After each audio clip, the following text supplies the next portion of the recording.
see so many people join. Okay, so I did start the recording because we do like to post these meetings on the website so that Right. people that can't make the meetings can at least see what we talked about. I agree. That's a great idea. There's there's a whole lot of new people on here today. I had people emailing me asking me, "Hey, how did I get on your list?" and things like that. And it's like I have no recollection of who anyone got on my list, but there's a lot of people. There's a lot of people on my list. There's more people piling up in the waiting room, so I'm going to give it a couple minutes to add people. Um, I will drop the agenda in the chat. So if people want to open it on their own,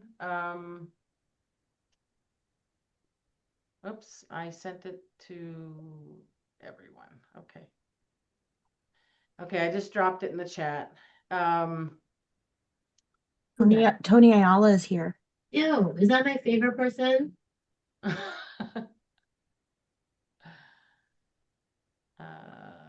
see. Um, so basically, we always ask people as you join to, in the chat, put your name, your institution, if you want to put anything that you might be interested in working on with others so that people can get back to you, things like that. Let's see. Sorry, somebody else asked me for something. Me, I'm asking. I'm I always know, I asking. dropped it in chat to you. Okay, so is Kathleen on yet? No, she's in the waiting room. We had Kathleen, the first person on the agenda. So of course here she's coming in now.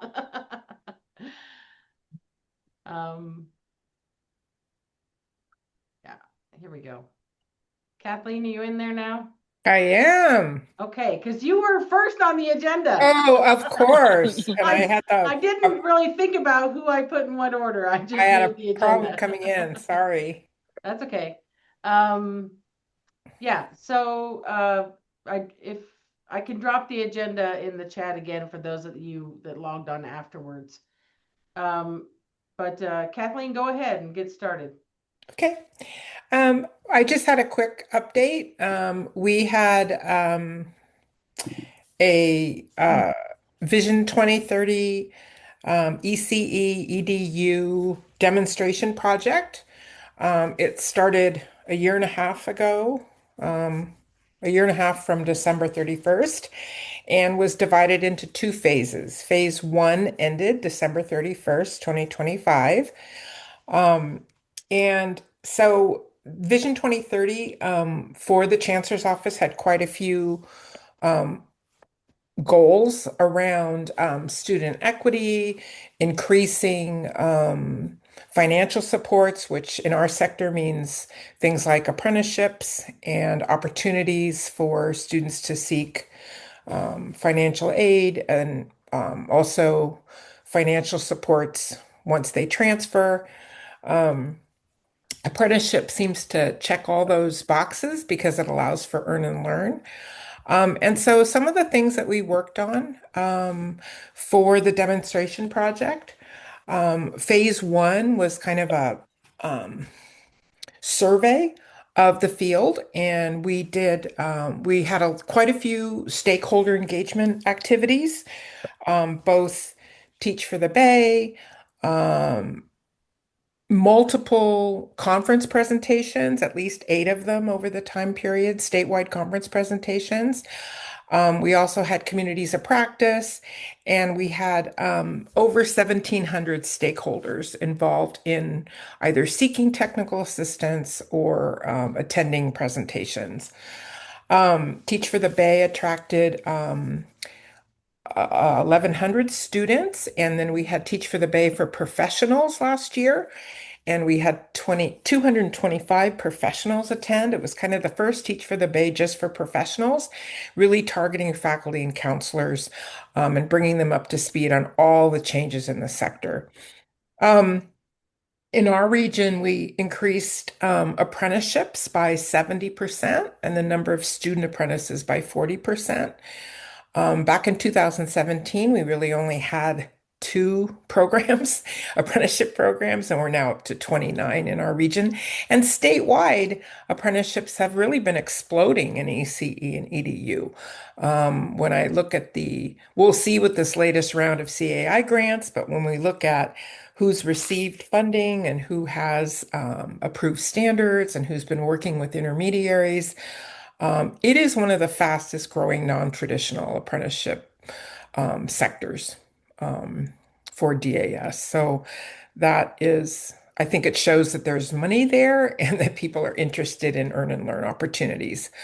Um, Thanks to Berkeley City College, Joya Chavrin, we updated the ASCC resolution, and it is updated and includes Vision 2030 goals, and it was updated last November. So hopefully that will allow for community colleges to refer to that academic senate resolution, and it strengthens system support for ECE and EDU. We also we also created with the Centers of Excellence, Laura Coleman, the first sector report for the state. It's under Centers of Excellence, the statewide website, and it is the first education report. It includes ECE, it includes all the education codes, and looks at kind of supply, demand, labor market, and it sets a baseline. We really need to update that one soon because anytime you do something and with your data is always 2 years old. And so we're coming off of COVID pandemic data.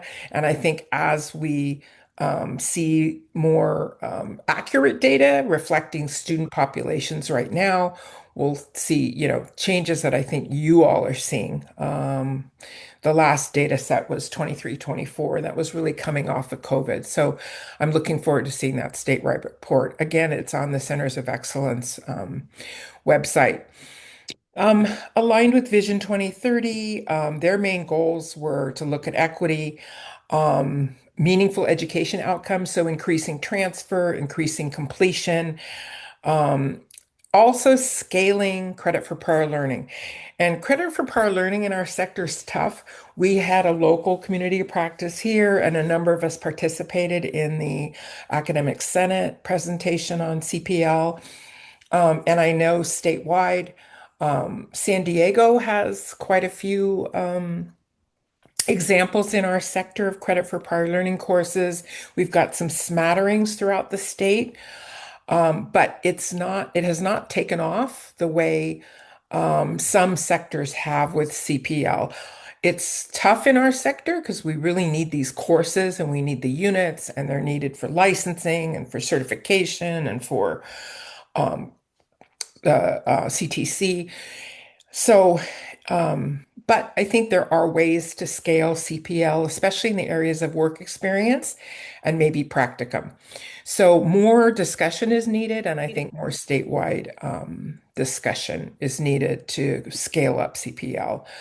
We're also looking more at generative AI and the use of AI by faculty, especially when training folks working with young people and children, what the risks are, what the benefits are, and what specific training is needed. Some of the recommendations, and I'm just summarizing, this was a 38-page report, so I'm just summarizing. I had 5 minutes, so you can ask me questions. Some of the key recommendations are that I put forward were that we still need to look at teacher preparation program funding, that, there was that request of the Board of Governors. It was a $10 million request. It was deferred. And I think that needs to get re-envisioned and looked at, because even with this project, the Chancellor's Office did not support any of the funding. It was the Bay region that funded this Vision 2030 project. So in order for teacher preparation programs, I think to envision what really scaling teacher preparation means in the state and really meeting these labor market needs that were identified. Um, Programs need financial support. We also need, we have a pipeline funding gap. Um, while we create the majority of ECE workforce members and actually now the majority of teacher credential candidates, we get no teacher preparation funding at the community college. And hopefully, there is a recommendation that with the new P3 credential, we can be considered, or we should be considered um, teacher preparation programs and perhaps access some of that CTE preparation funding. We have some gaps in not only funding gaps, but we have data tracking gaps. When we did the statewide report, and you all know this, our sector is not complete.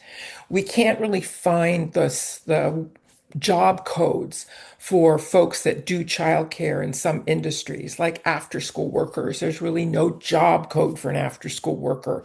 They're usually classified as teacher aide or recreational aides or something. And they're really unique. And so that job code means we're undercounting our sector. There's no accurate job codes for people that do childcare in their homes. There are nannies, but the family childcare providers, the shared care providers, it's very messy. And so we're undercounting those. And undercounting means that our sector is not being looked at in total. We're leaving out all these pieces of the sector that care for children. Even our some of our care providers are classified. When you look at domestic workers, for instance, they may be caring for the elderly or in home, but they also are caring for children, and many of them care for both infants or special needs children, or they're domestic workers for families. So, Kathleen, can I interrupt you for a yes, second? Do you have that report easily accessible that you could drop in the chat or email to me or something? sure, I can email you a summary. You don't Okay. want the 38 pages. I did a summary that I'm reading from, so I'll email the Okay. summary. And I'm also going to send it to ACTEP because they're going to put it in one of their publications. Okay. Um, I just have 2 more minutes. One, so we're undercounting. We cannot, as you all know, we have a hard time tracking our students once they get either credentials or um, advanced degrees. We don't always know what community colleges they came from and what preparation was provided in their early years, including high school. It's hard to track our high school teacher preparation pathways, our teacher clubs, our dual enrollment programs into community college, and then into 4-year, and then into credential. It's there's lots of gaps in that tracking. So data is a gap. We also need more systemic representation, and the Chancellor's Office hired Sharif Fortan, who has our sector as part of her responsibility. And I think this is what one of her roles is going to be, is to represent us on statewide committees and statewide to ensure that teacher preparation at the community college level is both understood, represented, and um, elevated, I guess, just elevated, because sometimes we're not at those tables. And then finally, what was very obvious was that many of our colleges need us additional technical support. How to grow apprenticeship programs, how to seek funding, how to write grants in this sector, how to do employer outreach. All these things need technical support. It is something that, for instance, an organization like ACTEP could support, those old TAPs, the old technical assistance providers that we used to have. We really don't have. Cherie just can't be one person who's a TAP at the Chancellor's Office. So we need increased technical support. And then the PAVE toolkit rolled out during this Vision 2030 plan. It was written by both the Chancellor's Office and the CSU. But in order to implement some of those PAVE toolkit recommendations, our programs need support. Our programs need, because all those recommendations are, some of the things are already being done, but there's a labor issue. And I think the last area is in terms of teacher shortages that are impacting community colleges right now. I think we have to look at teacher preparation, which includes our own system and the shortages that we have. We have to be more aggressive in growing our own all along the pathway, and that includes at the community college level, because some of our programs are not growing because we can't find teachers, and you probably know what those areas are. Healthcare, STEM, nursing. I mean, they've had programs closed because they can't find teachers.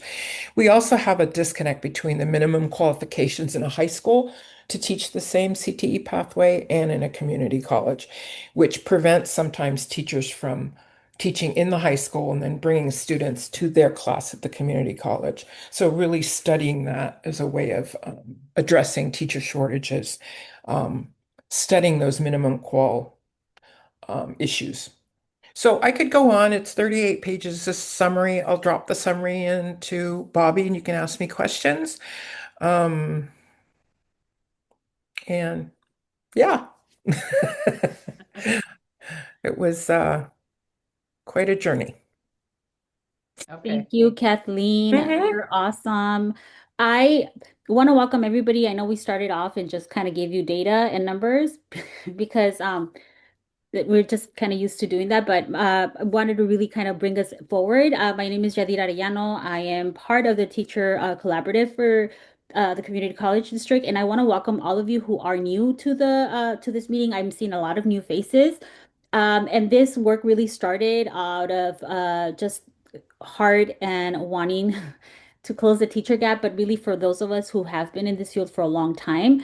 And I say with to what Kathleen, if you're hearing her speak and you're like, wow, where is this lady getting all these numbers? Is that Kathleen has been in the forefront for many years. And she's somebody that I do look up to, and I am working here, and she's been kind of somebody that we work with. But so credit where credit is due. Kathleen, you're awesome. You've been doing this work. She's still doing it. So, and we have a group of people. I'll let them introduce themselves. And they're here just with love. This really is out of love. I'll go ahead and give the pat to Bobby, and then we can kind of move forward.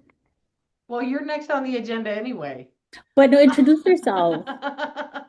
I don't know that we have time to introduce everybody. No, just the group, but just so that everybody, Okay. I feel like we don't want to start so abruptly. I feel we started like that. Okay, well, I'm Bobby Becca. I currently work at the Kern Community College District.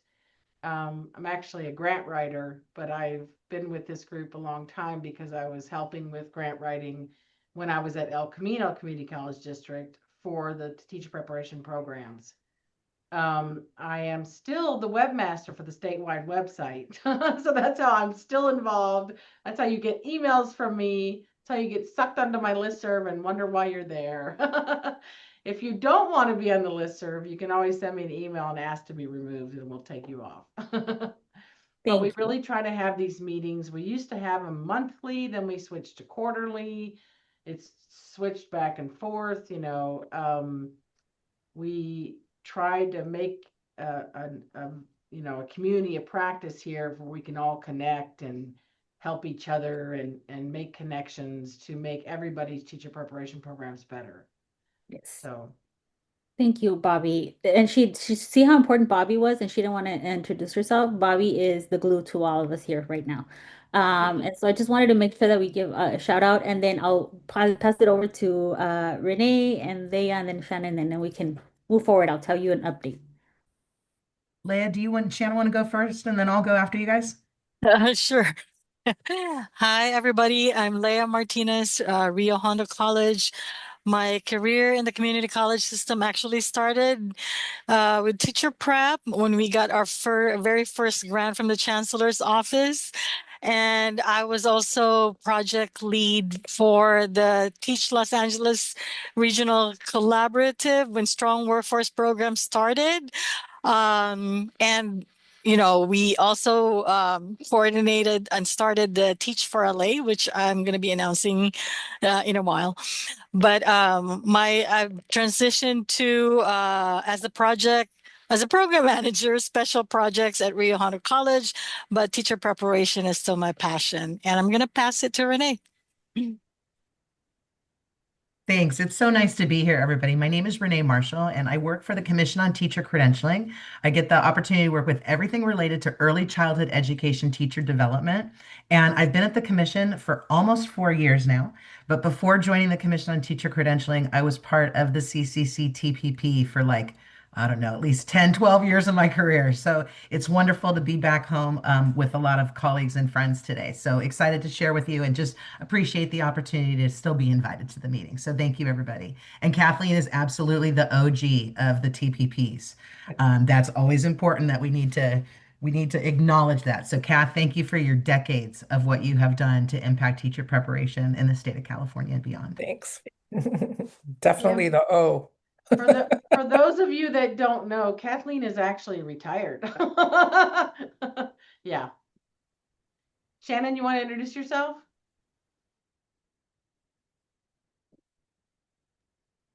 Hi, everyone. I'm Shannon Turman. I'm full-time education instructor at Lemoore College.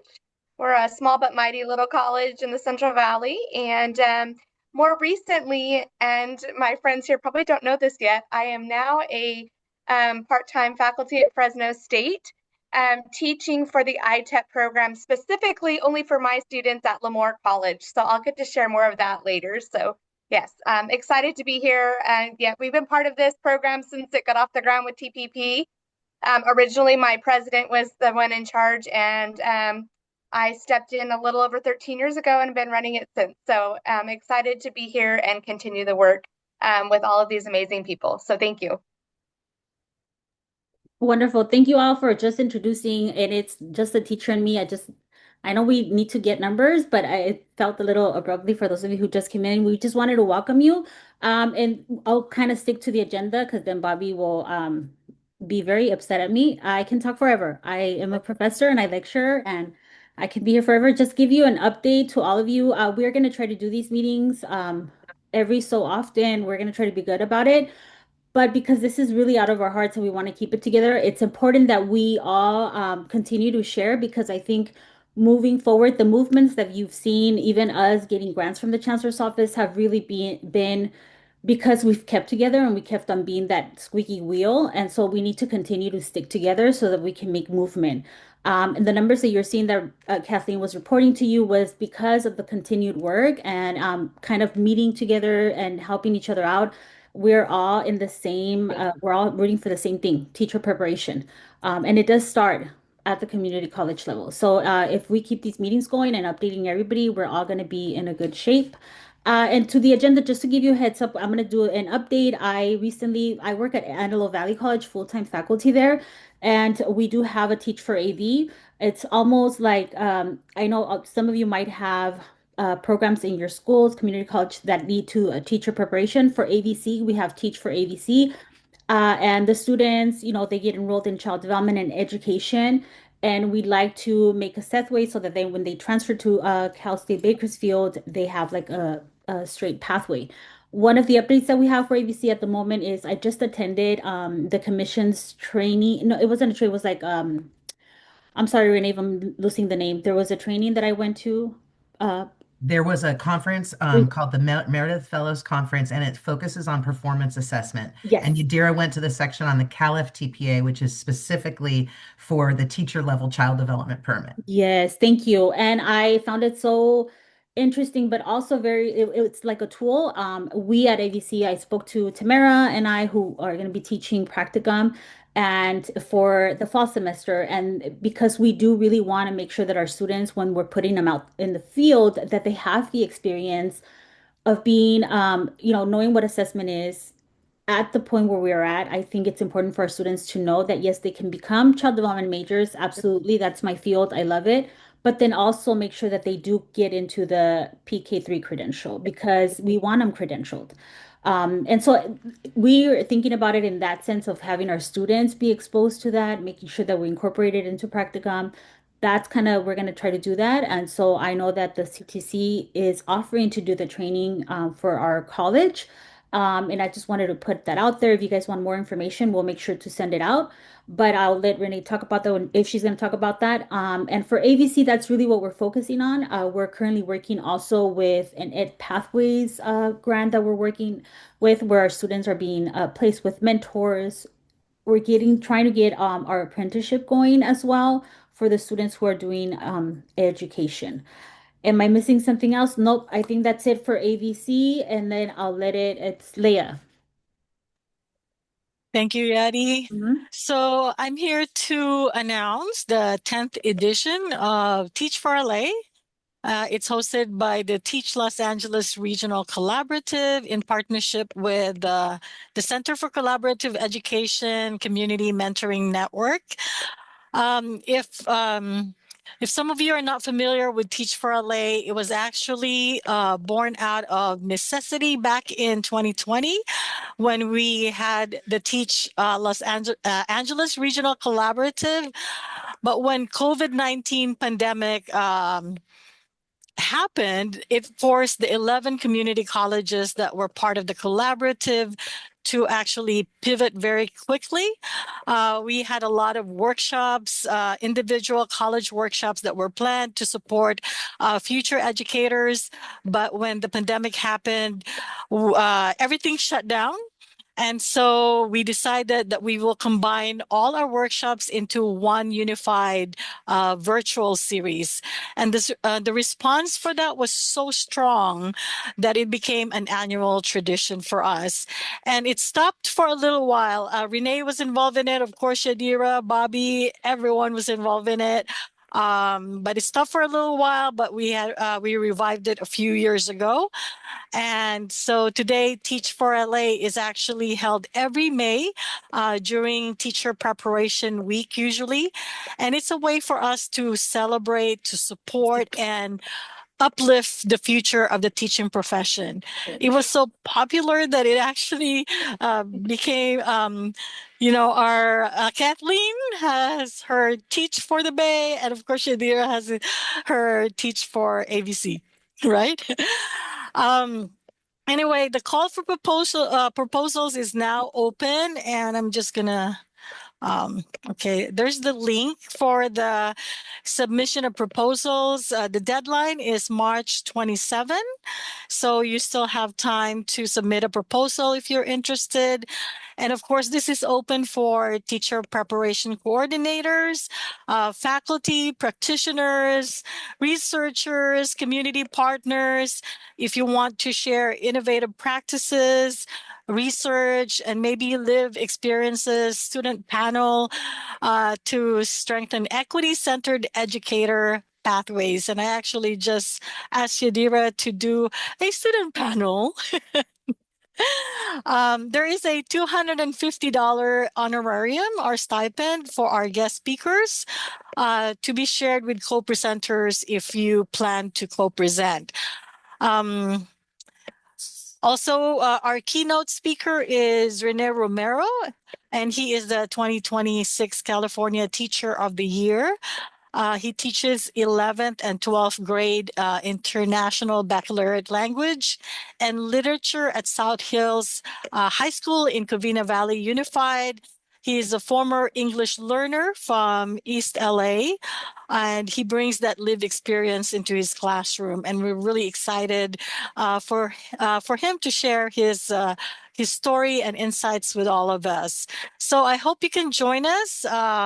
And also, we want to invite you to please spread this to your students as well. Of course, our target audience are current teachers, but mainly our future teachers. So that is May 7th through 8th this year, and we're celebrating the 10th edition of Teach for LA.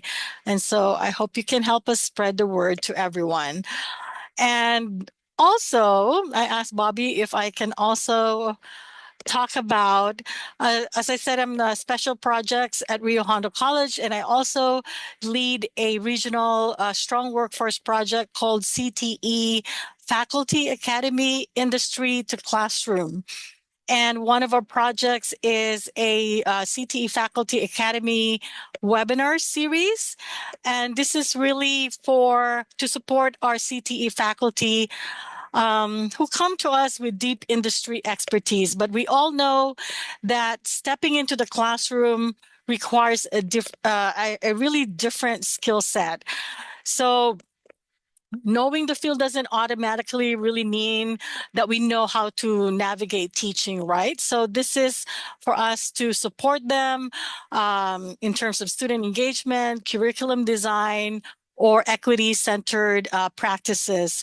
So it is a 7-part series. We already started with starting strong with CTE. Everything is recorded, so you can actually also watch it later. I know there's a lot of child development faculty here. And of course, we want you to share it with other CTE faculty as well, because a lot of us get into the classroom and we never get onboarded, right? And so this is really for you. So I hope that you will join us in the series. I will also post the link for all the 7-part series that we have and the flyer as well.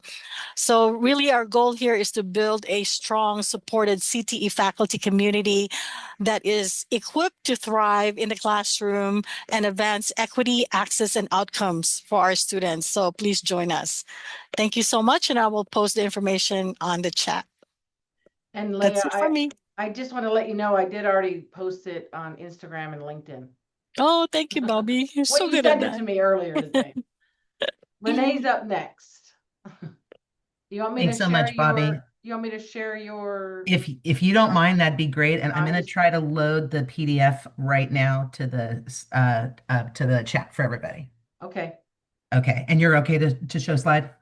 Yeah, I'm just trying to get it to the right page. Thank you. I have multiple screens, so can you see the? Yes. Okay. Thank you. Thank you. I am on one screen right now, so I asked Bobby if she wouldn't mind sharing so that way I could be able to watch chat also simultaneously. So thank you everybody for allowing me a couple minutes to share with you what's been going on at the Commission on Teacher Credentialing related to early childhood education teacher preparation. As I mentioned earlier, my name is Renee Marshall and get the opportunity to work with everything related to early childhood teacher prep. Specifically, we focus on the child development permit, the PK3 Early Childhood Education Specialist Instruction Credential, and as Yadira mentioned earlier, a formative assessment called the CAL-FTPA. Today, we're going to be focusing specifically on the Child Development Permit and the PK3 credential.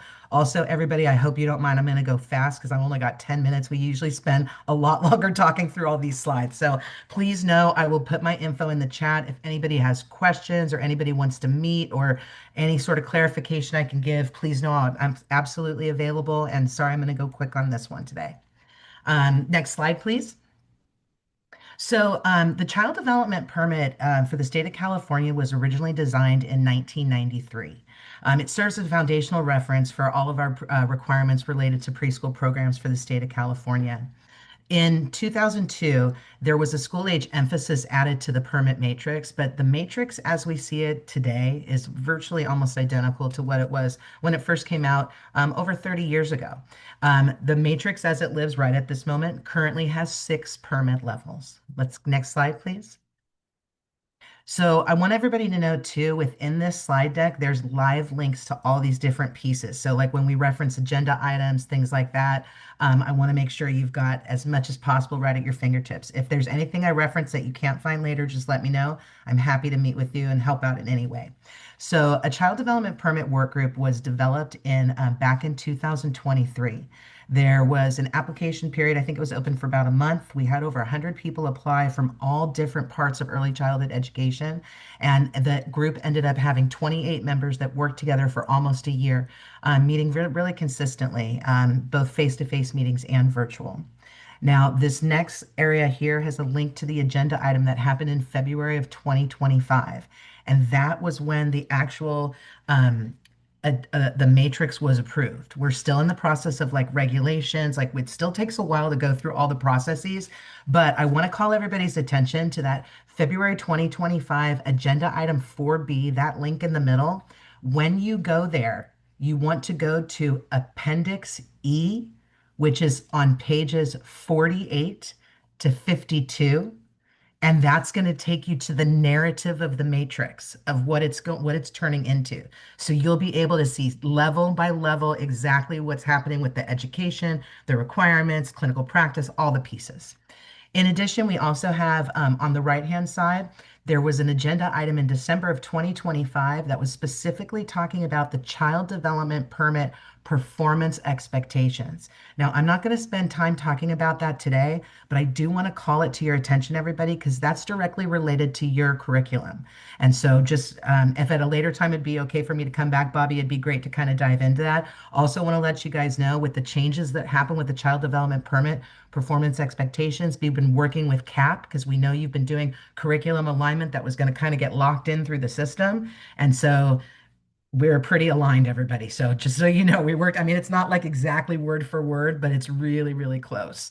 And so that was great. Yes. Okay, next slide, please. So the revised child development permit matrix. Okay, first of all, the current matrix has 6 levels. The updated matrix that, as I said, it's going to be going through the Office of Administrative Law. So it's like in process. We anticipate it'll probably have an official date sometime in 2027. There will be a transition period. Don't worry, we're going to talk about people who current have permits and things like that. Nobody's going to lose permits. We're going to try our best to make this as smooth of a process as possible. But this updated permit matrix now has 5 levels. There's 3 levels of teaching, 2 levels of administrator, and included on that updated matrix is the updated scope of all authorizations for all permit levels. In the past, you might remember that we had an assistant teacher, master teacher, site supervisor. We had the names associated with the levels. And now the titles have changed. It's ECE 1, Early Childhood Educator 1, ECE 2, ECE 3. Those are the 3 teacher levels. ECA is Early Childhood Administrator 1, Early Childhood Administrator 2. In addition, it's important to note the assistant teacher permit has been eliminated, but it's also good for everybody to note that there is a provisional certificate. So, for instance, like if there's somebody that you're working with who has 6 units, you know, that 6 units won't get you that ECE 1. You need 12 units for that ECE 1. But there's a provisional certificate because we know there's a lot of people in apprenticeship programs and dual enrollment, and we want to like lock them in. Like if they're on the pathway, so after 6 units, they could apply for a provisional, and then they'll have amount of time in order to get to that 12 unit level to get that full ECE 1 certificate. So that in the permit matrix, you're going to see that at ECE 1, and then there's also a provisional certificate at the ECE 2 level. It's important to note it has been 30 years since there's been an update here, everybody. So there are some increased requirements for most of the levels, but it's important to note also that we're really trying to make sure that when this fully releases, there's going to be like opportunities for people. Hopefully, the work group was really trying to make sure that there'll be like alternative pathways and opportunities for people to get credit for the work that they've been doing in the field. And so we're excited. We're excited for it to officially come out, though it's still in process, as I said. Next slide, please. So here's this is a very, very brief snapshot of ECE 1, 2, and 3, the 3 levels of teaching. I want to make note that there's the agenda item link is there too, where you can get into all the different descriptors that include all the alternative qualifications and pathways. But your ECE 1, that's your beginning teacher. They're serving a supporting role. They have 12 units of early childhood education. If they only have the 6 units, like I said, they have the provisional certificate. They're going to be guided by that ECE 2 and that ECE 3 that they're working with. Will they be in the classroom with children? Absolutely. But they're going to be supported through the process because they're more of a beginning teacher. Now, your ECE 2, that's your teacher of record. So that person in the classroom is going to be anticipated that they have an associate's degree in early childhood education or child development, or an associate's degree in one of the areas, and that they've got 24 units, excuse me, not sister, I'm sorry, an associate's degree in general with 24 units in early childhood or child development. There's also an opportunity for a provisional certificate. So if somebody like would like to be there, but maybe they don't have the full associate's degree yet, it gives them an opportunity to work on it. And there's also clinical practice and adult supervision units are required at the ECE2 level. Now we go to the ECE3 level, and that's going to be somebody who's going to be like coordinating staff development, coordinating curriculum. They're more of a mentor. This is a change in this role too. This person now will be expected to have a bachelor's degree in early childhood education or child development, or a bachelor's degree with 24 units in early childhood in ECE or CD. In addition, this person will also be anticipated to have clinical practice and adult supervision units in order to get that level of permit. Next item, please. Oh, hey, Tony, thank you for dropping that in the chat. Thanks for dropping the agenda item there. Appreciate it.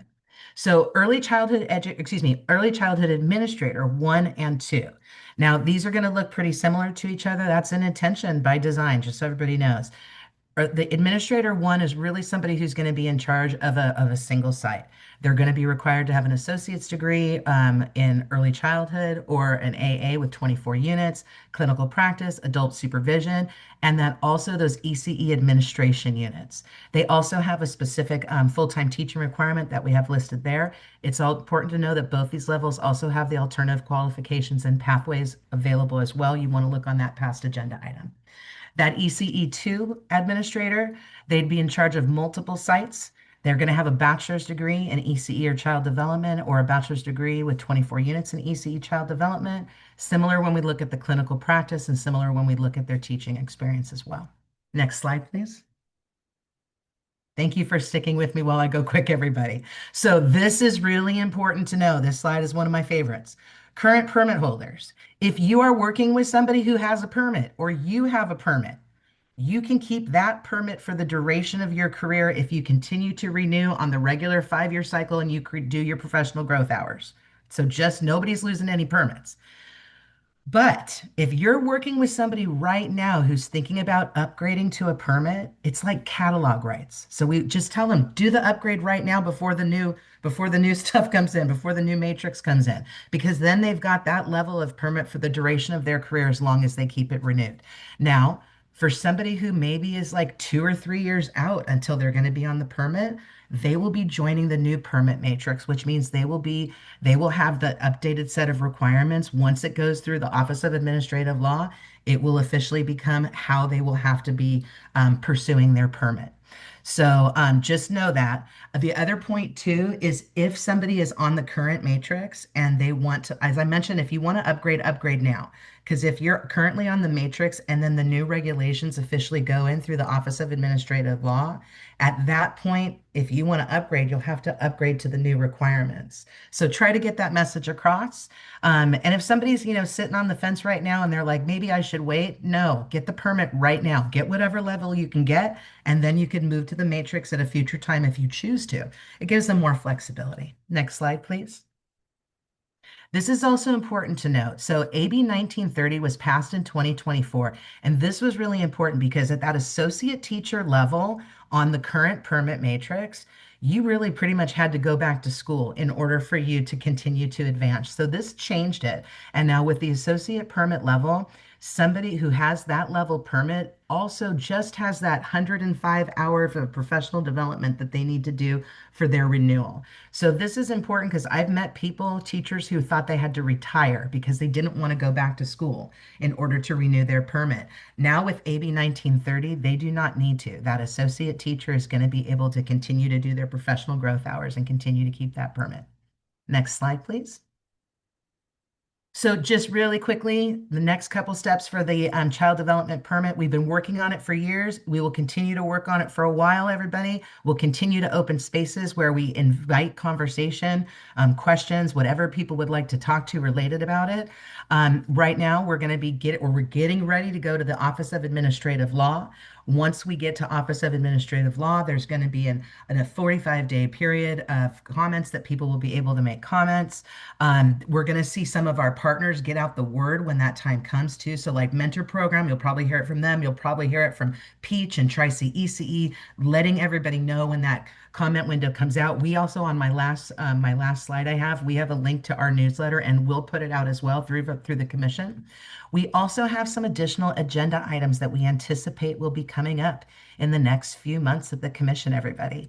We're currently working right now on the professional growth manual and the professional growth advisors and kind of what that looks like and updating a manual that is pretty old, but really good, actually. So we're trying to figure out and talk with everybody about how that should look moving forward. In addition, we also have been working for a while and will present it later this year on pathways for entry and prior experience related to the child development permit. Next slide, please. Okay, I'm going to just switch here for a second, everybody. So that was child development permit. Now I'm going to get to PK3 for just a few slides here. So the PK3 Early Childhood Education Specialist Instruction Credential allows all of those who have this credential to be able to work with children from ages 3 up until grade 3. So it's from the 3 years old to 8-year-old span. And it's a really wonderful program. There's all sorts of programs that are popping up right now, and it's fascinating to see, like, to have a credential program where the total foundation of it is child development is just really, really exciting. So I knew I wouldn't have much time with everybody today, so I just wanted to put a couple things up. So we've got a website. I put the link up there. We have a webinar we did last fall, so it was in September. So there hasn't been that many updates since then, especially not with the credential. There's updates to the number of programs and people offering it, but the credential information is the same. And lastly, we've also included the handbook link that we have too for the PK3 credential. Next slide, please. Now, these right now are the current programs that are offering PK3 credentials. When a program applies to offer a PK3 credential, it usually takes about a year for review and approval of the program. But as you can see right now, there's a really nice amount of Cal State universities, private universities, and county offices of education that are offering the PK3 credential. They're offering it in a variety of formats too. You've got a traditional student teaching format, you've got a residency, you've got an internship program. So there's some nice opportunities for people to kind of shop around to see what's going to be the best bet for them. And this list is regular as or like updated as of today. So let's go to the next slide. Oh, I love it. Sacramento should be on the list now. So here's the great thing. I have the website here. You can click it at any time. You can find out every single school, every single group that's offering any type of credential. So you can do the PK3 credential, but say you're trying to help somebody find a multiple subject credential program or a CTE program, like you can search it through this link here, which I think is great. And I believe I have one last slide after this. Okay, this is a quick CTC resource page, everybody. So on here, it links to our website. We have two different like bulletins. If you don't mind signing up, it would be good. We've got our early childhood education news, which is my team directly. We send that out once a month, and occasionally we'll send out kind of like bulletins if there's like a special announcement. We also have our educator quality news, which is our branch at the Commission on Teacher Credentialing. That is the weekly email that goes out every Friday at 3:30, and it's got all sorts of everything listed in it. Grants, like all volunteer way, like all sorts of things, different ways you can be involved and connected. I also have included our contact information here. So if the ECE at ctc.ca.gov, that reaches me, Debbie, and Bronwyn. The three of us form the ECE team. Deb and Bronwyn are not here today because they both asked for the day off. And I said, absolutely. It's good to take days off. That's healthy for people. So anyways, we were happy. Oh, yes. And thank you, Leah, for putting that in the chat. The CTC team, we're going to be offering two different sessions at Teach for LA that are going to be geared for students. And we're not doing much for students right now for the child development permit. We've got to wait till it goes through the Office of Administrative Law. So that's one of the few places that we're going to do like a student version of the update right now. But know though that just so everybody knows, we are in the process right now of creating a child development permit toolkit because we know that you're going to need all sorts of information and quick, like a menu of things you can grab from. So we're going to have webinars, we're going to have one pagers, we want to have infographics. We've got a couple versions of the actual matrix right now, everybody, but we can't officially get them out yet. So we've got some really great things happening, especially too, because like I think about when I was faculty, like I need to have certain things that I would have to pull for my advisory. I'm going to need to have certain type of things I'm going to pull if I'm doing a student session. So we're going to try and create this menu that hopefully has comprehensively what you need. If anybody wants to be in the conversations of what we're thinking about for that technical assistance plan and tell us if there's anything we can expand on, we would be happy to do so. Last thing too, if anybody is interested in learning more about CalF-TPA, I did not talk about that today, but at any time, I'm going to put my email in the chat and you are welcome to email me. And Bobby, I know I am over on time, so I'm going to get quiet. And then what I will do is if anybody has any questions, just reach out at any time. For those of you who've known me a long time, I try to be accessible and please, please, please do not hesitate. If you have any questions, comments, suggestions, whatever, I'm here to be of service. So Bobby, Yadira, thank you so much for the opportunity to share with everybody today. I appreciate it. Thank you, Renee. Thank you, Renee. I mean, I can tell you we need to have I'm thinking so I wrote it on my notes, like maybe if we put together just a specific for college, I know I need it. I was thinking if we do like a Zoom where you completely just talk about this permit. I know there's going to be a lot of questions. I wrote down some of the questions I have. But I think it's good if we can schedule that. That would be great. If anybody's interested, let me know, and then we can pull out some dates that they're available to have these discussions and nitpick like, okay, what is this going to mean? I think it's phenomenal. Just I've been telling my students, it doesn't matter, apply for the assistant teacher. It doesn't matter, just apply for it because when it does, not you have it. So yeah. I appreciate that so much, Yadira, because it's important to we also don't want students to stall. No. So that gets them, keep the momentum going. Yeah. Okay, I'm actually next on the agenda because I believe it was you, Renee, that sicked the California Department of Education on me. They were They were looking looking, for a partner, Bobby, and I said you guys are a good one. they were trying to find out which California community colleges offered ECE and CD courses in Spanish. And so I had put the word out. I don't think all of you got the word. I am going to drop in the chat right now the link to the form we used, the the information they were looking for. So if any more of you would like to contribute to that, please, fill that out as soon as possible. I'll show you what their current draft looks like. Here, can you see my screen? Okay, so this is their current draft of it, and these are the colleges they've included so far. I'm sure there's more of you that offer the classes in Spanish. So please fill out the form so I can send it back to her so she can add you to this document. But they're gonna put this out there because I guess they have a lot of requests, people asking who offers courses in Spanish. So right now it's a 21-page document. And what they did was like put information on each college on its own page. That's the basic format of it. So anyway, if you'd like to be part of that handbook, please fill out that form.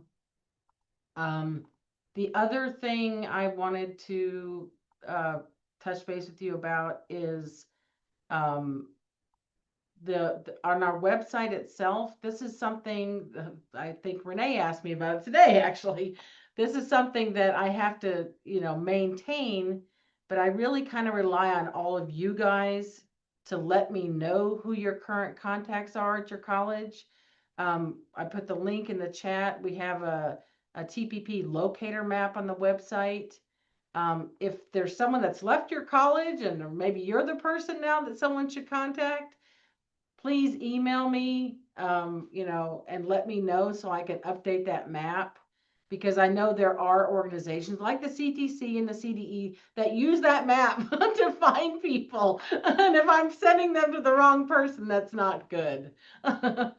So yeah, if you look at your college's contacts on that map, that would be great. So I know if it's current or not. Because otherwise, honestly, I used to kind of keep it updated by looking at people's web pages, but a lot of colleges don't update their web pages very often. So that doesn't always help me. Renee had her hand up, Bobby. Oh, sorry, Renee.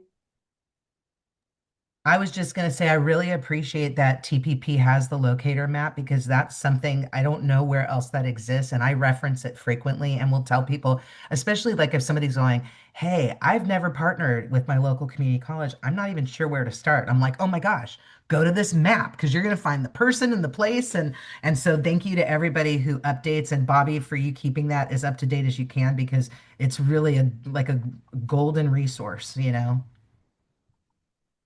Yeah. Well, no problem. To answer Jean's question, um, it's more about who you want as your to be listed on the program. Is the dean someone that's actually going to answer a phone call and answer people's questions about your TPP programs? Then that's fine. But if it's Okay. not your dean, if it's somebody else, I care more about someone being able to reach somebody that's actually knows about the program. Lots of times deans, they have a lot of programs underneath them, and so they're Mhm. not really the best choice Yeah. as the contact. So, We Jean, should send you the email with the updated contact then? yeah, yeah, Okay. because Thank yeah, you. sometimes I have the dean listed because that's all I could do. I fear they can refer them to the real person that needs needs to be there. And Leia, stop talking about Kumu mapping. Yeah. Yeah, you can have more than one contact. Yeah, I can it's just a spreadsheet that I put in. Yeah, I can list other people. So it populates to the map. So uh anybody else have any other questions or things that you wanted to talk about? I know we're kind of basically out of time, but there are some resources in the agenda. There's links and things to stuff. We do try to post all kinds of events and stuff on the different social media. We have Instagram, Facebook, and LinkedIn. Um, so does anyone, I don't see any hands up, but No. I'm not very good at spotting them. I'll spot them for you. But I before we, because I know it's 12:30, I can't believe we did this meeting in time, especially with me. Usually we go a half an hour over. Yeah, so before I and I these new people that came in before we lose you, if this Friday works, if Fridays work for you all, I think we can schedule our next meeting on a Friday. Fridays usually work for me, but it's not just me. So Yeah, Fridays tend to work best for most people. That's why we picked it, and that's why we usually do Fridays. But yeah. we can do some other day if it's horrible for everybody. Okay, awesome. Okay, well, Yes, yes, Shelby, thank you so much. Oh my God, I was, we'll I be was like, 'cause I, posting the recording and the chat notes and everything on the website like normal. So, hi Gina, you didn't, hi, how are you? And okay. All right, so yeah, we are done with the meeting. If you guys don't have any questions, we will Bobby will send out an email and we'll for our next meeting, and anything if you guys want to be part of the meeting, anything updates, please let us know. And whatever information we do get, we will share it. Shannon, were you not going to say something? I think you were going to share something. I was going to ask Bobby if you can drop that form in the chat for me. I didn't see it on the note. I just saw the link for the ECE courses in Spanish to fill out, but that Oh, draft okay. that you shared can, Here, let me. oh, the actual draft of the report? yes. Oh, yeah, I guess so. She didn't say I couldn't share it. Oh, okay. Bobby, I think there might be one thing that needs to be changed on the version. Is it okay if we email another version after? Okay, I mean, she Because, she told us it was a draft. Yeah, yeah, it's she a did draft. say it was draft. Yeah, It so does say draft, no, across the whole thing. It says draft. oh, I wasn't paying attention. Yeah, I think so. Okay, well, I'm sharing it. You guys know it's a draft. She's she's been updating it all along, and yeah. So, did you get it, Shannon? Yes, thank you. Okay. I'm gonna stop the recording.